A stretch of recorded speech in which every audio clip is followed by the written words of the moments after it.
the electric fairy.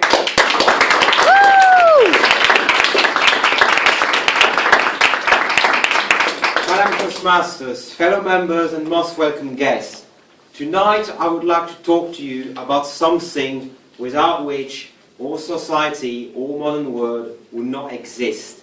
About something that was thought to be the presence of God for a very long time, only handed down to mankind periodically in bolts of lightning.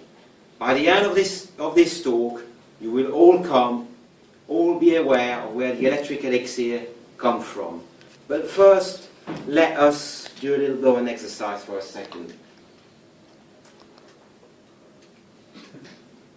Let us imagine a world without electricity.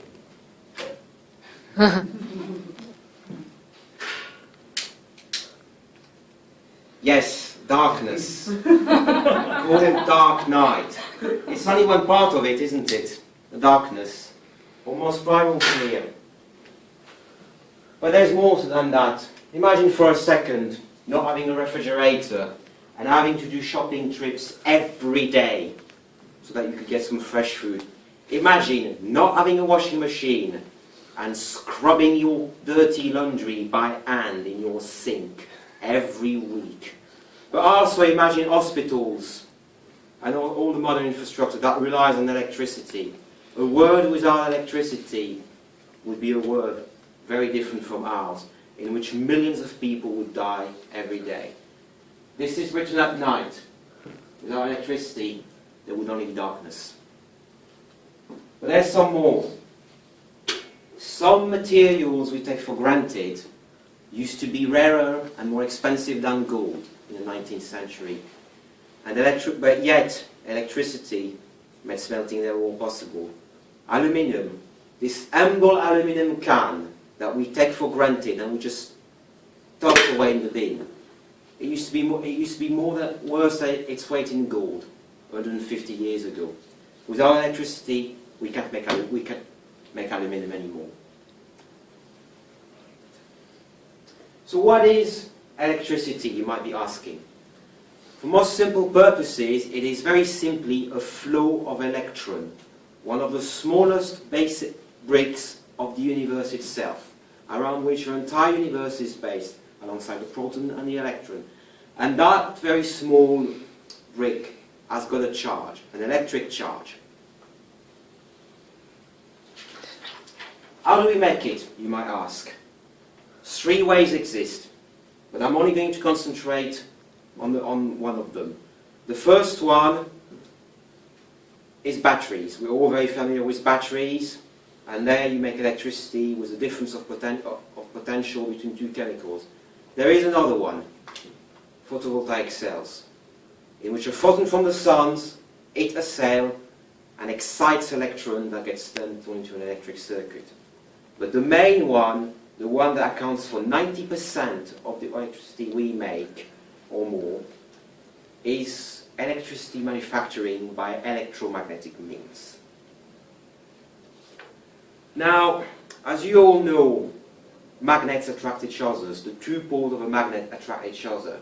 If you try and put together the same pole of a magnet, they're going to repel. But if you put north against south, they attract each other. Where do magnets get this property from? Not all substances can do that, can't they? Plastic isn't magnetic, isn't it? Iron is, however, magnetic. Why is iron magnetic? Any guesses? It's all to do with electrons. Iron has got unpaired electrons, so magnetism is made possible by electron. It would therefore consequently not come as a surprise that if you take an electric wire and have current flowing through it, right, just been an issue there. Electricity. Sorry, electricity. I know, because you will generate a magnetic flow. If you hold your fist just like this, not as a thumbs up, you can actually illustrate that process. This is the direction in which the current is going, and this all around us is the direction of the magnetic flow. And with this simple property, you can build an electric motor. Here we are, a magnet there, and a magnet there, and a current flowing through this piece of metal that's spinning. This is our generator motor, but you're all thinking, well, a motor, sure, but you're supposed to be telling us how electricity is made, Florian. Well, it's very simply the same thing, except the other way.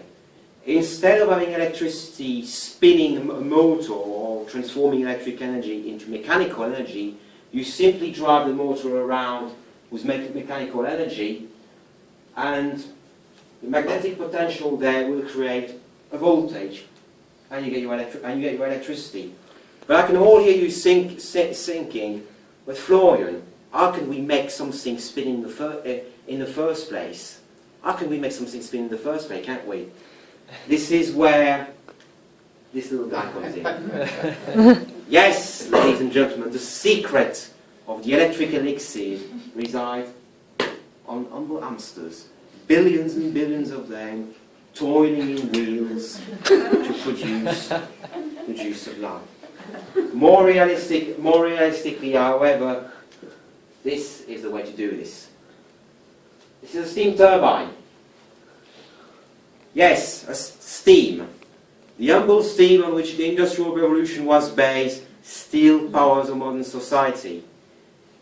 It enters at high pressure in here, and it exits over there at a lower pressure. It simply exhausts its energy against the blade and makes it spin. And that's where electricity comes from. And now, according to the of electricity, the word is like a giant nerve vibrating thousands of miles in a breathless point in time. Madam Toastmaster.